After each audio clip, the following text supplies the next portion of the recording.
know that we are discussing the next part of our general theory of the state and law, and our topic now, the state. Yeah? And we discussed what is the notion of the state, what is the features of the state. Yeah? Then, as you remember, the previous lecture was about the functions of the state. And now, what do you think? What is the next topic about state? Don't you know? Think. Don't you remember the old topics about the state?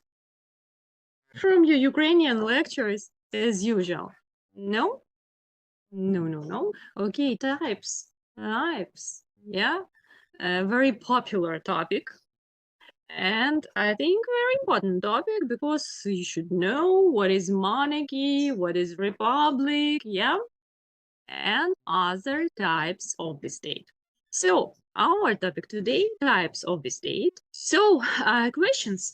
First question about monarchy. Second, republic. Then unitary state. Fourth question, federacy. Fifth question, associated state. And last question, sixth, confederation. Confederation.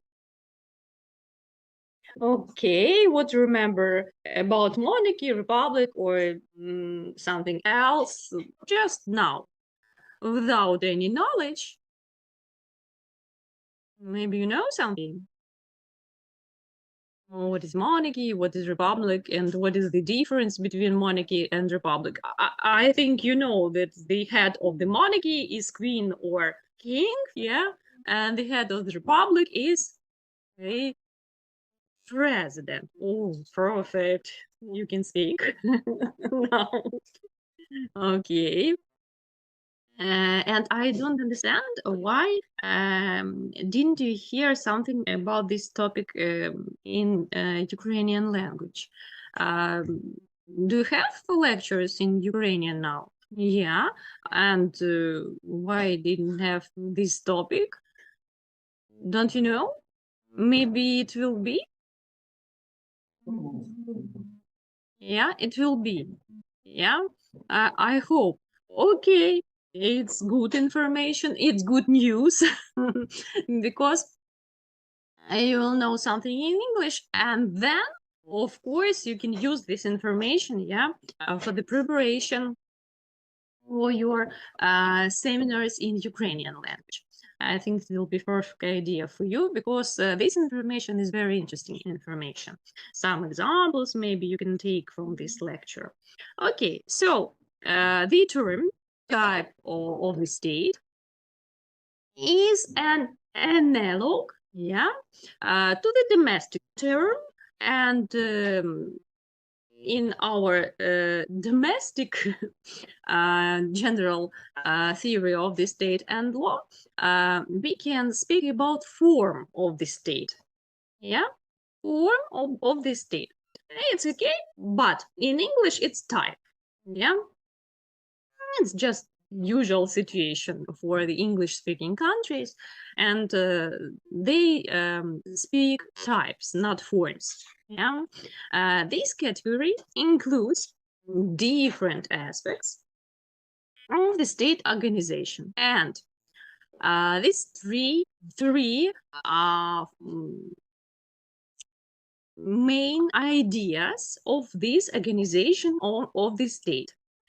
First, the form of government, and here we can speak about monarchy and republic. Yeah, the form of government. Then territorial form. Yeah, territorial form. And here we can speak about unitary state, federacy, yeah, confederation, and third form, the form of the state regime. The form of the state regime. Do you know some examples of this state regime? Democratic, yeah. Yes. And okay, we can speak democratic and non-democratic. Okay, it's okay for this understanding, for our first understanding, what is the state regime?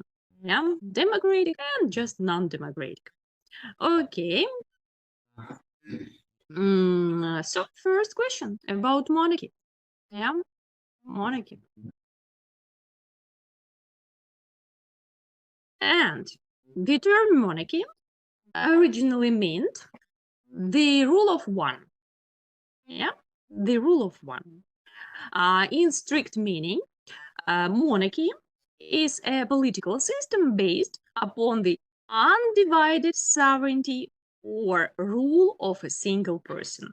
Yeah, undivided sovereignty or rule of a single person.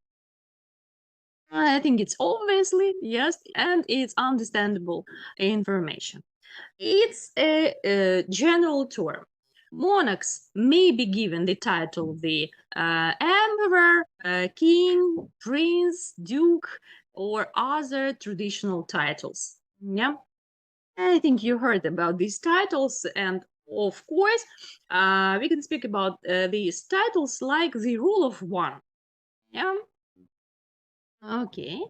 And uh, we should speak about some types of the monarchy, yeah, or maybe some the main characteristic of the monarchy. And under a hereditary monarchy, yeah, hereditary monarchy, all the monarchs come from the same family. And crown is passed down from one member to another member of the family. Yeah, maybe you remember some rules, yeah, of this hereditary monarchy. Sometimes we can speak about only sons, yeah, and sometimes it can be daughters too. Yeah. The hereditary system has the advantages of stability, continuity, and predictability, royal family affection, and loyalty. Yeah. Can we speak about such characteristics of the monarch or monarchy? I think you didn't think maybe about some characteristics of the monarchy, yeah, because we are not living in monarchy, yeah. We are thinking in the way of the existing of the republic, yeah, because this our state is the republic, not monarchy. But of course, here we can speak about absolute monarchy and non-absolute monarchy. So what is the difference between absolute monarchy and non-absolute monarchy? Absolute monarchy is a form of government where the monarch has the power of rule his or her country, and its subjects freely with no laws or legally organized direct opposition in force. There is no constitution, yeah, or body of law above the sovereign, yeah, king or a queen in the absolute monarchy. So we can speak that the power in such absolute monarchy can be only for one person. Yeah. And only some maybe religious authority and ancient tradition may be able to discourage the monarch from despotic acts. Yeah. So the absolute monarchy holds total trust, and well-bred and well-trained monarchs raised for the role from the birth. I think this is the very interesting idea. Well-bred and well-trained monarchs. Do you understand me? What is this? Yeah, perfect. That is why I think it's some responsibility, yeah, for these monarchs, or for example, for the child who will be in the future, yeah, monarch of some country. Okay, in theory, an absolute monarch has total power over his or her people and land, including the aristocracy and sometimes the clergy. The clergy. Yeah, sometimes, of course, monarch can think about some religious rules. Yeah, and maybe he will not do something despotic. Yeah, he will not do some despotic acts, but sometimes the clergy under the power of this monarch. In practice, absolute monarchs have often found their power limited. Some monarchies have powerless or symbolic parliaments. Yeah, and I'm speaking about absolute monarchy. Yeah, absolute. Yes, why not? In such monarchies, we can find some parliaments, but these parliaments are symbolic. Yeah, symbolic.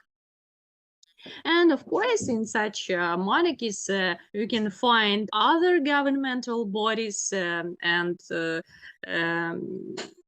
in this situation, the monarch can change or dissolve at his own will. Yeah. Somebody from these symbolic parliaments or governmental bodies. So the government is appointed and dismissed by the monarch in the absolute monarchy. Okay. The popularity of absolute monarchy declined substantially after the French Revolution and American Revolution. I think you know that in our world, we haven't so many absolute monarchies. Yeah, but we have some absolute monarchy in our nowadays. Yeah, now in our modern time. So why the popularity of absolute monarchy declined? Because after these French and American revolutions, we can speak about the theory of popular sovereignty. Theory of popular sovereignty. Yeah, you understand me? Okay, and most absolute monarchies just were limited or overthrown after this revolution. I think you know history, yeah, and some examples from the history. And nowadays, a few absolute monarchs still exist. Maybe you know the name of these monarchies, you know? Yeah, absolute. Great Britain is not absolute monarchy, yeah? I mean, absolutely absolute monarchy. You know? Yeah. You can find, yeah, this monarchy in our Google. Yeah, you're absolutely right. Saudi Arabia, yeah. Then Oman, Qatar, than Swaziland, or another name of the Swaziland is Swatini. Yeah, and Brunei. Brunei. Maybe you can find another absolute monarchy. As you remember, only one. But I think now you know what is the territory, yeah, at our map, yeah, and some examples of the absolute monarchy. So their longevity can only partially be accounted for by the abundance of oil revenues that made possible for their monarchs to overpower any opposition groups. Do you understand the idea? Yeah, I said about the oil revenues. Yeah. Okay, I just want to say about some example of the absolute monarchy. I think it will be interesting material for you. I just want to speak about Saudi Arabia. Saudi Arabia. I should say that Saudi Arabia is typical modern monarchy. Yeah, despite the situation that this is the absolute monarchy.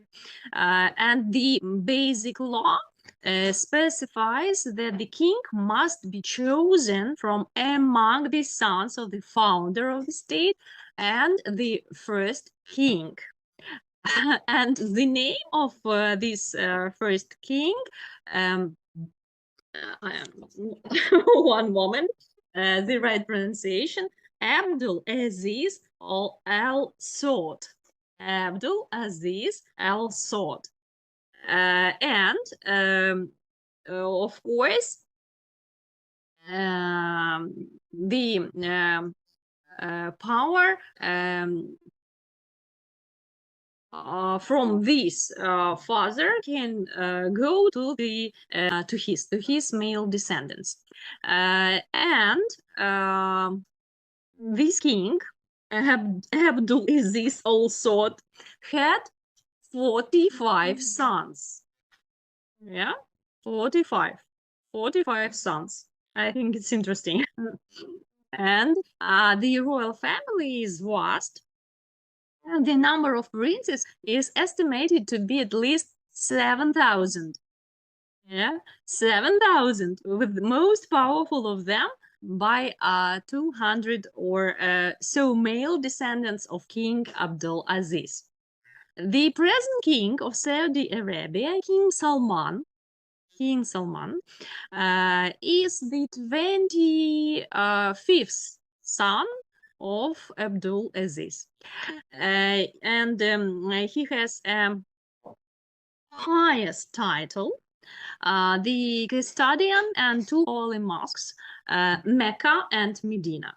He combines about the power of this son and this king. He combines legislative, executive, and judicial functions, because it's absolute monarchy.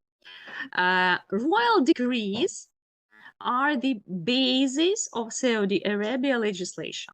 Royal decrees, yeah.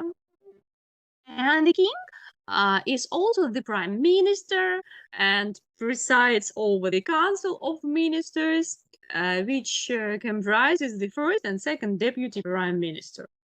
The king make appointments to and dismissal from the council, which is responsible for such executive and administrative matters as foreign and domestic policy, defense, finance, health, and education, administered through numerous separate agencies.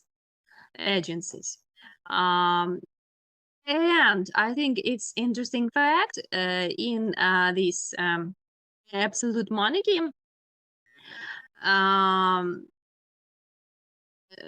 there is also 150 members consultative assembly. Yeah, consultative assembly. So it's somebody, yeah, state body with the interesting function, only consultative. Yeah. So, and I should say that this member of this consultative assembly, the king can appoint, yeah, appointed by the king, which can propose legislation to the king, but has no legislative power itself. Yeah. Okay. Maybe you have some questions about the absolute monarchy. No? No. Um, okay, we can turn to the next type of the monarchy, constitutional. Yeah, or non-absolute. Another name, yeah, of this monarchy, non-absolute or constitutional. Constitutional monarchy. So, what is this? Constitutional monarchy is a form of government in which a monarch acts as a head of state within the constitution. Yeah, and the main feature of such monarchy is constitution. It admits an elected or hereditary monarch as a head of a state. And again, it's interesting fact that monarch can take his power from his or her father, yeah, or it can be another way, election, yeah, in the constitutional monarchy. Okay, in the constitutional monarchy, a king or queen reigns within limits of their power and along with parliament. Yeah, in the constitutional monarchy, we can speak about parliament. The modern proverb affirms the king reigns but doesn't rule. Yeah, the king reigns but doesn't rule. You know such proverb? Yes, of course. And here, of course, we can speak about the example Great Britain. Yeah, Great Britain. So, in Western philosophy and political science, two broad justification are given for such monarchy. Do you remember the term justification of the state? Yeah, or not? Justification, what's this? Some existence, some features or fundamentals idea for the existence for the state. Yeah, justification. Okay, and in Western philosophy, we have two broad justifications of the state, and these justifications are given for monarchy.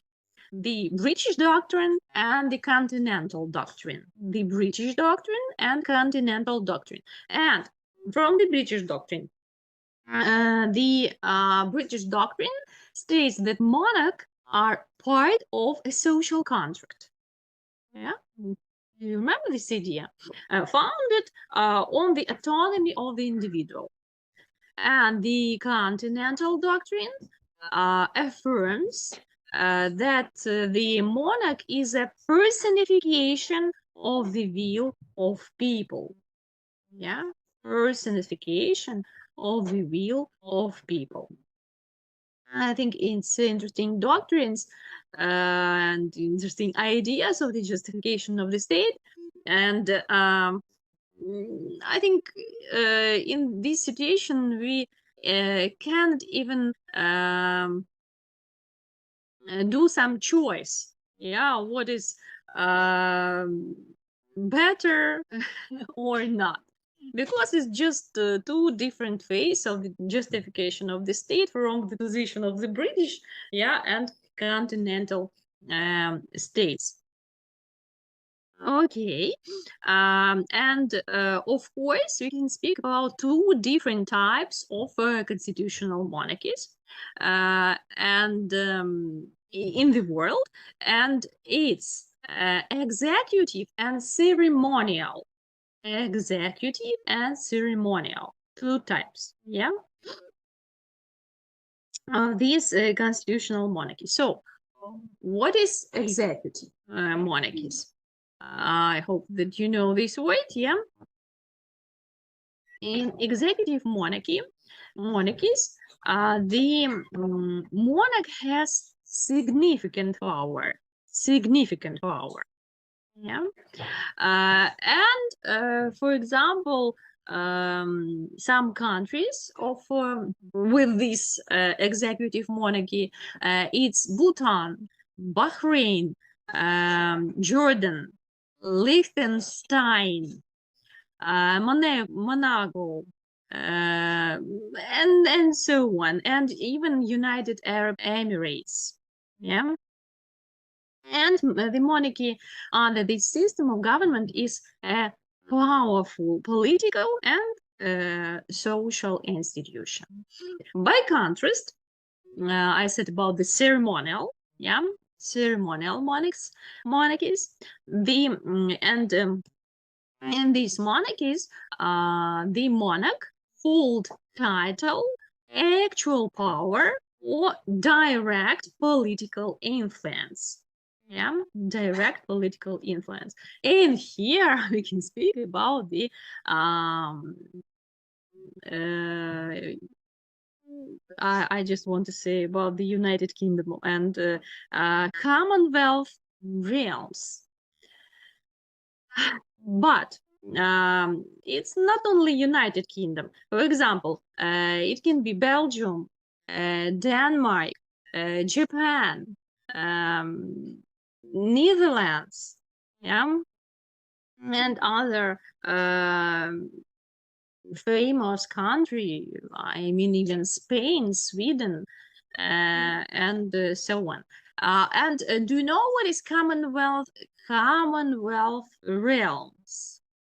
Commonwealth realms.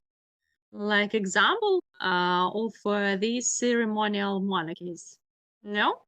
Don't you hear this word? Okay.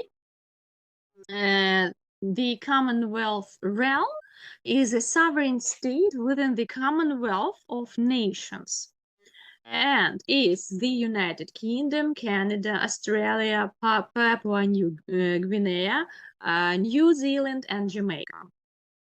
Yeah, that is the Commonwealth realm.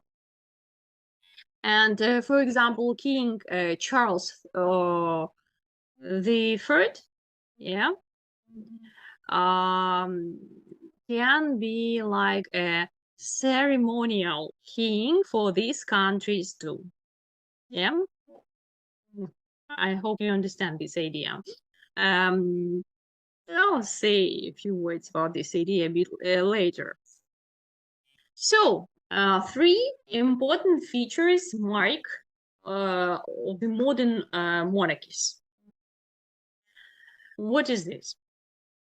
First, the royal prerogative. The royal prerogative. And what is this? The monarch may exercise power under certain very limited circumstances. And here we can speak about war, natural calamity. And do you know what is calamity? No? Liho. Yeah, natural calamity. Yeah. And here, of course, the monarch may exercise power under these circumstances. Then sovereign immunity. Sovereign immunity. And they are considered to have done no wrong under the law. Then considerable ceremonial power, where the executive, judiciary, police, and armed force owe allegiance to the crown. allegiance, yeah, allegiance to the crown. You should not confuse ceremonial and executive monarchy. Yeah, ceremonial and executive monarchy with maybe even non-democratic or democratic states. Yeah, I mean monarchical states. Yeah, democratic and non-democratic, because of course you can think that oh, it's ceremonial and some executive, and that is why some of these can be democratic or non-democratic. No, it's not such idea, because for example Thailand, yeah, is a ceremonial monarchy.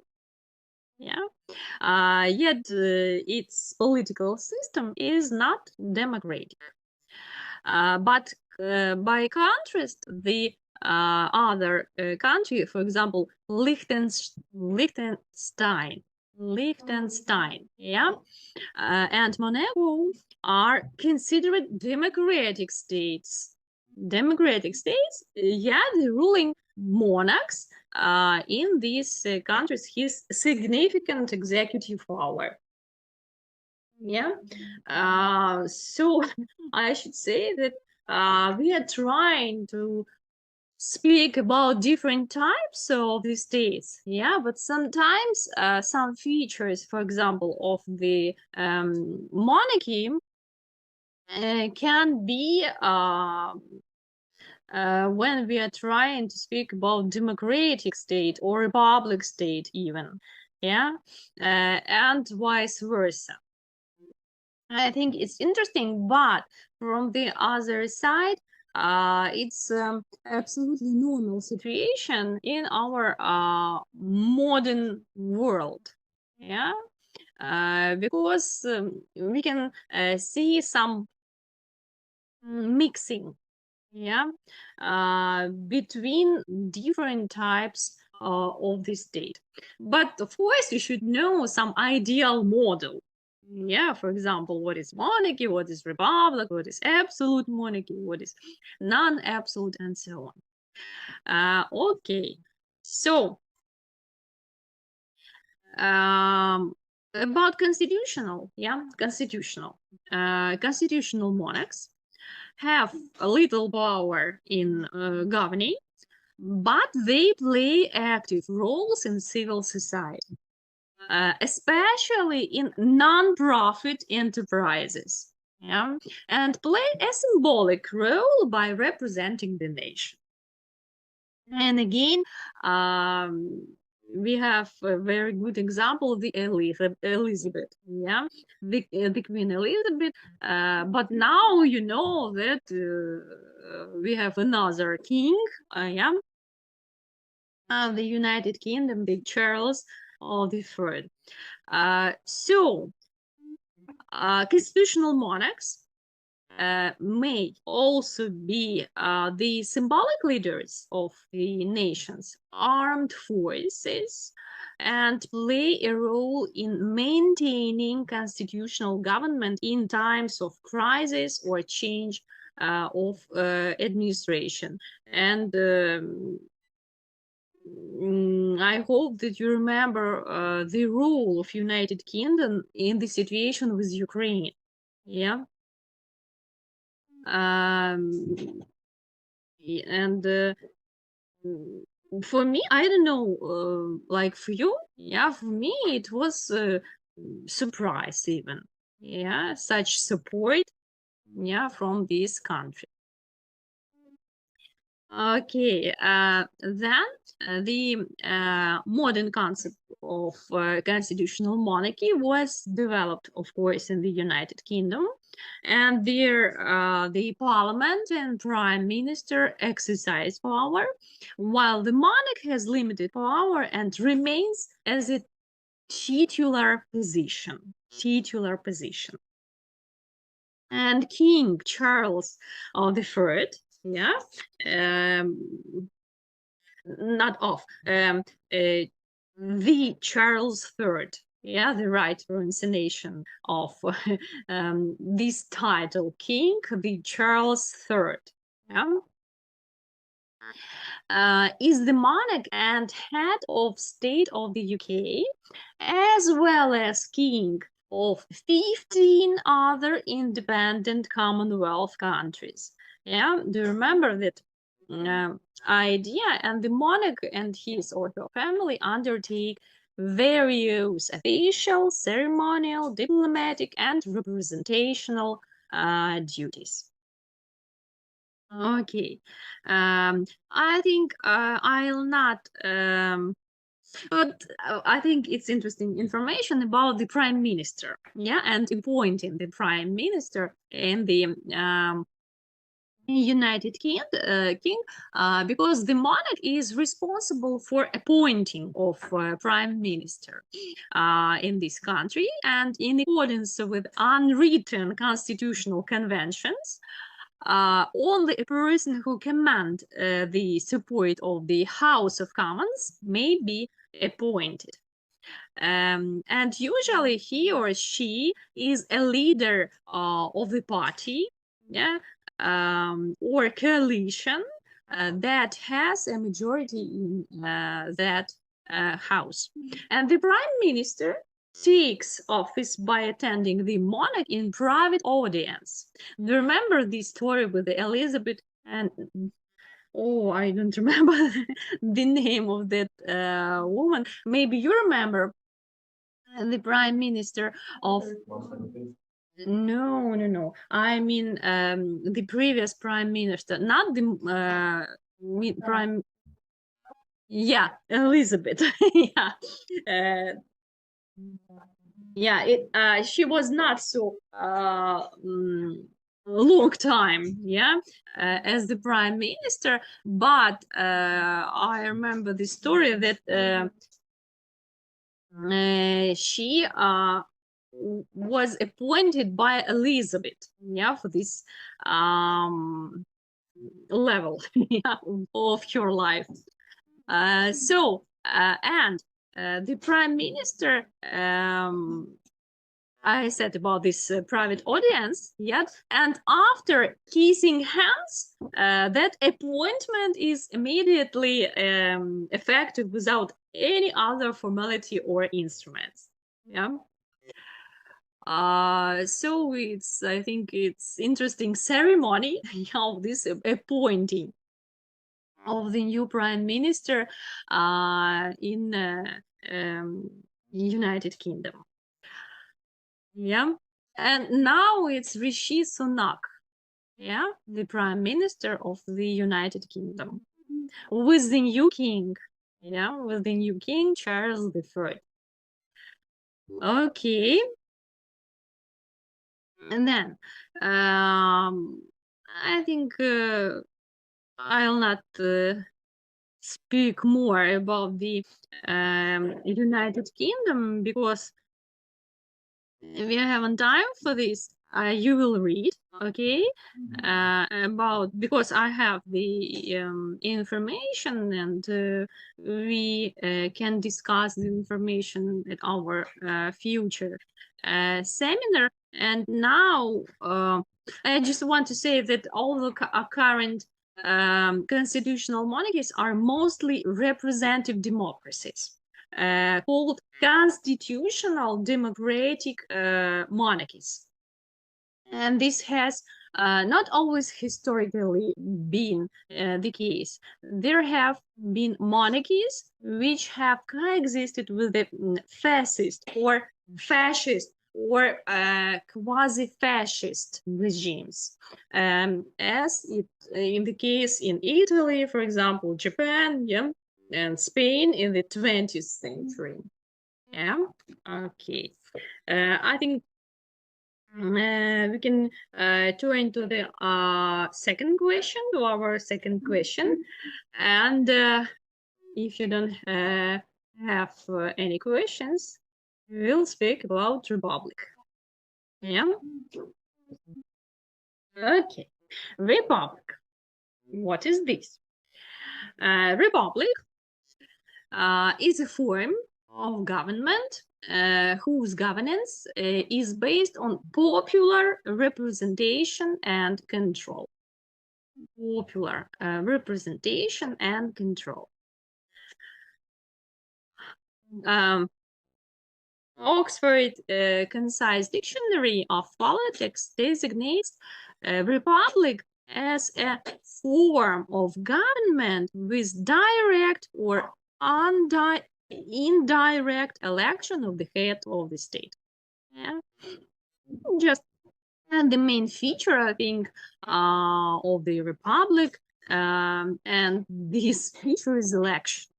Yeah. Election, and this election can be direct or indirect. Yeah. Election of the head of the state. And a republic is the system of government in which the elected representatives of the people are supreme. With an elected head, I think, you know, the name, yeah, of this elected person and head, this is the president, and such a definition is proposed by again Oxford Advanced Learner as dictionary of modern English. Okay, and nowadays most states that are not monarchies label themselves are republics, either in their official names or their constitutions. There are a few exceptions. For example, the state of Israel and the Union of Myanmar. And the deleted organization of republics government can vary widely. Republics can be democratic and non-democratic. Yeah, do you remember the regime, the state regime, the third form of the types of the state, and of course we can speak about the non-democratic and democratic regimes, and of course in many constitutions we can find that some states are democratic. Yeah, but in the real situation it can be very different situation. Yeah. And very various. Yeah, various situation. So in most modern republic, the head of state is termed as a president. And in democratic republics, the head of state is appointed by election. This election can be direct and indirect. Yeah, I said about these moments. And in the case of the, maybe you know this difference between direct and indirect election? No? Okay. In the case of the direct election, body of electors vote for candidates plainly. Yeah, plainly. Do you know this word? Plainly or not? No? No. Okay, maybe you will understand from the context. We will try, okay? The direct election, body of electors vote for candidates plainly, and in the case of the indirect election, body of electors elects a council, and this council then elects a president. Yeah, yeah, you're absolutely right. Maybe you can find this word in translator, but now you can understand the sense, yeah, of the difference between direct and indirect election. So nowadays, indirect elections are held in the USA. Yeah, I think you know this, and it's an American constitutional tradition that derives from the political circumstances of the American Revolution. So the usual term for a president is in the range of 4 to 6 years. I think you know this fact too, yeah. And in some states, the constitutional limits the number of times the same person can be elected as a person, as a president. For example, no person can be elected the president of Ukraine more than twice, yeah, without a break, yeah. And no person can be elected the president of the USA more than twice at all, yeah, at all. Even they cannot be the president without some break, yeah, just so. Okay, in a presidential system, the head of a state of a republic is at the same time the head of government. Yeah. I didn't say that republic can be presidential and parliamentary. Yeah, presidential and parliamentary. I think you know this information too. Presidential and parliamentary. And if you will speak about the presidential republic, of course, it will be this situation. Yeah. And example here again, United States presidential system. Then we can speak about not only the presidential and parliamentary republic, we can speak about semi-presidential and parliamentary republics. Yeah, semi-presidential. Do you know the translation? Yeah, you're absolutely right. Yeah, in Ukrainian we can speak about президентсько-парламентська або парламентсько-президентська республіка. Okay, and Ukraine, this is the good example of this, yeah, because the head of the state is not the same person as the head of government, yeah, and the latter is usually twin prime minister, premier, or chancellor. Yeah, and for example, if it's premier, if this name we can meet in Czech Republic, yeah, or if it's chancellor, yeah, the name of this person we can meet in Austria, Denmark, or Germany, yeah. And depending on what the president's specific duties are, the president's role may range from the ceremonial, apolitical to influential and highly political. Yeah. And for example, the president may act only advisory role in the formation of a government. Do you remember the situation with Ukraine? Because Ukraine was the parliamentary presidential, yeah, and presidential parliamentary too. Okay, and another sort of republic is a parliamentary republic, and there the parliament of special assembly elects the head of state, and president and head of the government are absolutely different persons. Yeah. In the parliamentary republic. And as a rule, the president in the parliamentary republic has very limited ceremonial powers, and the prime minister is responsible for managing the politics and the central government.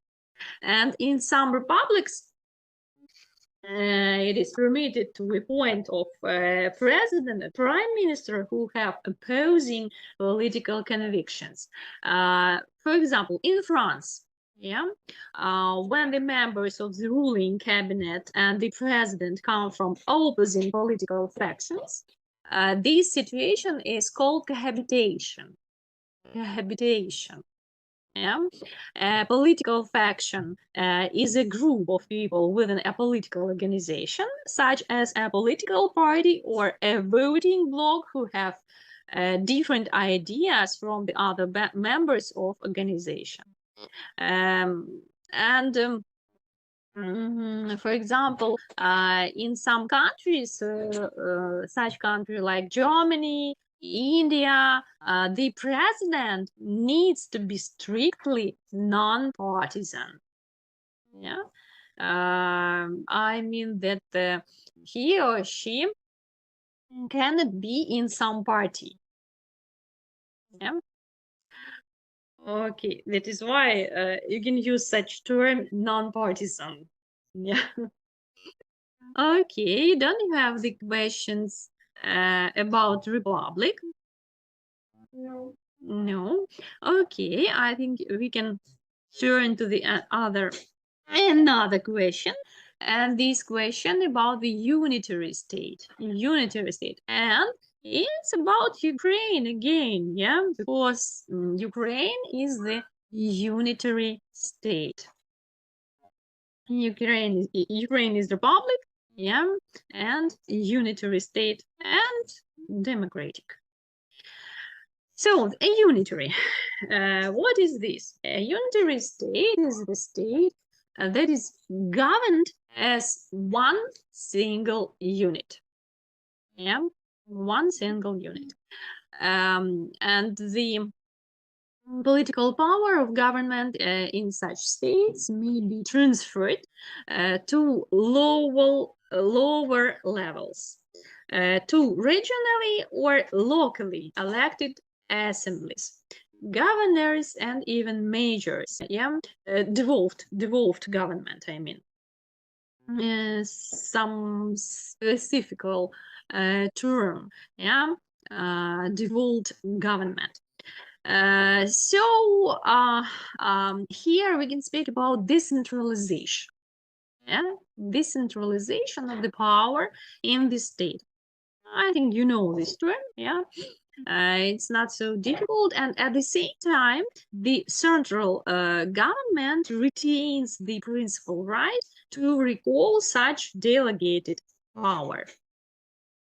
In unitary state, any sub-government and governmental units can be created or abolished by the central government. Yeah, in this situation, some decentralization can be very interesting. Yeah. Because of course some decisions about some politics, yeah, or profits or something like this can be only at the high level. Yeah. So in a unitary state, any sub governmental units can be created or abolished by the central government. Yeah. And their power vary according to the central government view. Yeah, and the process in which sub-governmental units and regional parliaments are created by a central government, it is known as devolution. Devolution. Do you know this word or not? Devolution. Як передача. Yeah? Devolution of some power from the central power to the sub-governmental units. Yeah. Okay. Devolution. I think it's interesting term, and you should know this term. I think maybe some example. Yeah, some unitary states include autonomous units. Yeah, and this autonomous unit in Ukraine. Yeah, it's Crimea. And autonomy is an area of the country that has a degree of freedom from an external authority. And typically, it is either geographically distinct from the country or is populated by a national minority. Yeah. And for example, Denmark, yeah, has 13 counties, 2 municipalities, and 1 regional municipality. And another example, Greenland, yeah, and the Faroe Islands are also part of the kingdom. Yeah. But as separate communities of the kingdom enjoy a high degree of autonomy. Okay, I think you know now what is unitary state, and I just want to say a few words about federacy or federation. Yeah, and it's a union including a number of partially self-government or self-governing states or region united by a central or federal government. And in a federation, the component states are regarded as, in some sense, sovereign. However, they possess no powers in relation to foreign policy. And I should say that in federal state, sovereignty is constitutionally split between at least two territorial levels. Yeah, I think is the main characteristic of federacy or federation, and maybe. I should say that the self-governing status of the component states is typically constitutional, instituted, and may not be altered by a unilateral decision of the central government. For example, assemblies in those states composing in federation have a constitutional existence and a set of constitutional functions which cannot be unilaterally changed by the central government. I should say that ways of federacy creation vary. Yeah, we can speak about different ways of the creation of the federacy. And if we will speak about some examples, federation may be multi-ethnic. I mean, for example, India, yeah, or Belgium, or territorial, yeah, as the USA or Mexico, or mixed even. Yeah, federacy can be mixed. And here we can speak about Canada. Yeah, it's mixed federation. Then another term of the federation, asymmetric, because some units have more autonomy than others. Yeah, and although they have the same constitutional status. And for example, Quebec, yeah, Quebec has considerable independence where it comes to language and education policies. And now I should say we have 24 federations. 24 federation on the world political arena. Yeah, 24. Not so many. Yeah. Yeah, sometimes you can find the idea that it's near 30. federations, but I think it's 24. Maybe you can find another number, yeah, of these federations. Okay. I think you can feel the distinction between federation and unitary state. Yeah. But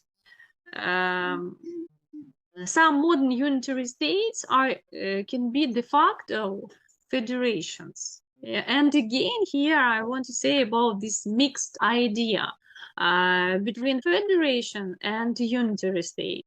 Because say that, for example, Spain is suggested as one possible de facto federation, as it grants more self-government to its autonomous communities that most federations allow their constituent parts. And another example, People's Republic of China.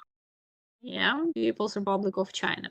In the People's Republic of China, a form of de facto federation has evolved without formal legislation. And there are two special administrative regions of the People's Republic of China. Maybe you know the names of this special region in China. No? No? It's Hong Kong, yeah, Hong Kong, and Macau. Macau. It's special administrative regions. The local Hong Kong government retains sovereignty over the territory except in areas of national defense and foreign relations. Yeah, I think it's very autonomous territory. Yeah, Hong Kong. And I think it's interesting. And constitutionally, the power vested in the special administrative regions is granted from the Central People's Government through decision by the National People's Congress. So here I should say that moreover, some federations are like unitary states because power of their units are too limited. And for example, modern Germany is often called as pseudo-federation or de facto unitary state. Yeah. And in again, the same idea about the mixed forms of the state. And I think it's just our modern way of the existing, not only in the sphere of the ideas of the types of the state, but in other sphere too, because we have even mixed legal system in our modern world, yeah, and so on. I didn't say something about an associated state, but I think you can read this material, yeah, about associated state. It's some associations and confederation, but you know that confederation is just temporal, yeah, state because of some main goal of the existence of this confederation. Yeah. Okay, maybe you'll have some questions. No? Thank you. Thank you for your attention and a little break now.